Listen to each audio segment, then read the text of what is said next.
Japan holds a special place in my heart from everywhere I have been, but that's just the feeling that I have. The sense of change that you are never the same when you leave. You never forget about the trip, the adventures, the people and the culture. The top 10 reasons that I have rounded up in my video are why you should not visit Japan, except that you will be sorely deceived later on in life. That's my own view. You couldn't travel to Japan, I'm not saying, but these could be why you don't have to come here. Let me tell you the negative aspect of Japan. So, this video is going to be more interesting and informative. Be with us, this is gonna be really informative. Stay tuned and don't forget to subscribe to our channel, The Travel Chase. Also hit the bell icon for more updates. Let's get started. Emphasis on tourism by government.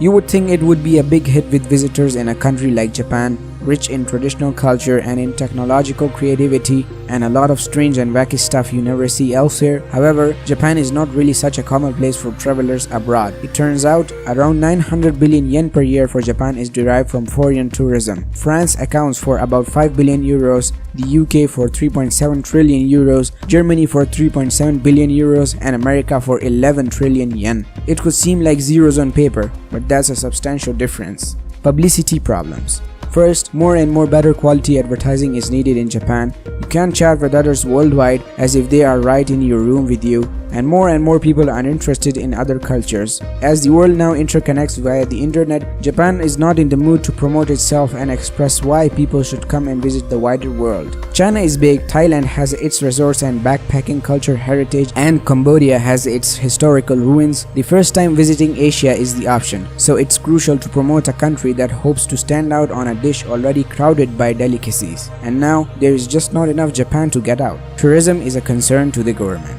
There have been attempts to create promotional campaigns, to be sure, but they have fallen woefully short. Celebrities have massive star appeal here, but public relations gurus don't seem to understand that using Japanese stars to promote Japan simply doesn't work, since people outside of the country really have no idea who they are unless they are already interested in Japan, so these advertisements are essentially preaching to the choir. Arashi's tourism advertisement, which is part of the government's official Visit Japan campaign, seems to be more of a music video targeted at teenage girls, not really the audience with the money to spend on flights, hotels, and sightseeing. Skytree high costs.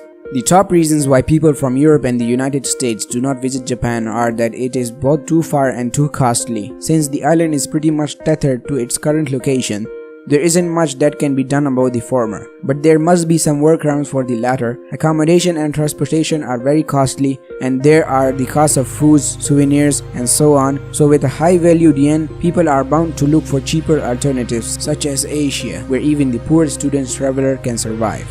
Lost in translation.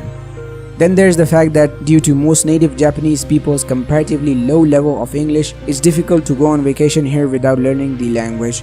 Even in the heart of Tokyo, you can become confused due to language barriers. And once outside of the city, there are many ostensibly tourist attractions that lack English signage. Since Japanese is not a Roman alphabet language, travelers cannot simply type a written word in their dictionary or translation app. Hopefully one day they will be able to scan them. As a result, the average non-adventurous traveler is seriously restricted when they discover they can't even read restaurant menus or the names written on train station signs. Japanese people are still shy and reserved, even though they do not speak a little English, in contrast to other countries where people would go out of their way to walk with you even if they don't understand a word for your language.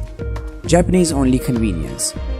Japan is often described as an extremely convenient location, exemplified by the ubiquitous konbini, and this is true if you live there. Unfortunately, it can also be very inconvenient for passengers and those staying for a short period of time. To begin with, getting into the city can be difficult because the city's busiest international airport, Narita, is located very far from central Tokyo. Then, when it comes time to pay for your train or bus fare, you may find yourself in a pickle because Japan is still mostly a cash society, and many places do not allow credit cards. Telecommunications issue.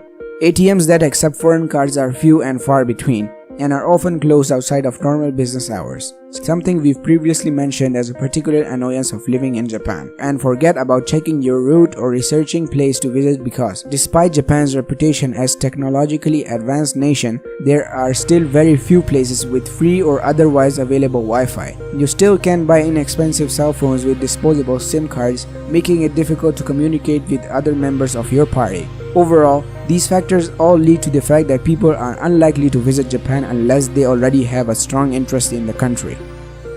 Food. Ask anybody if for every single meal I could eat sushi, but let me say that sushi is a completely different field in Japan.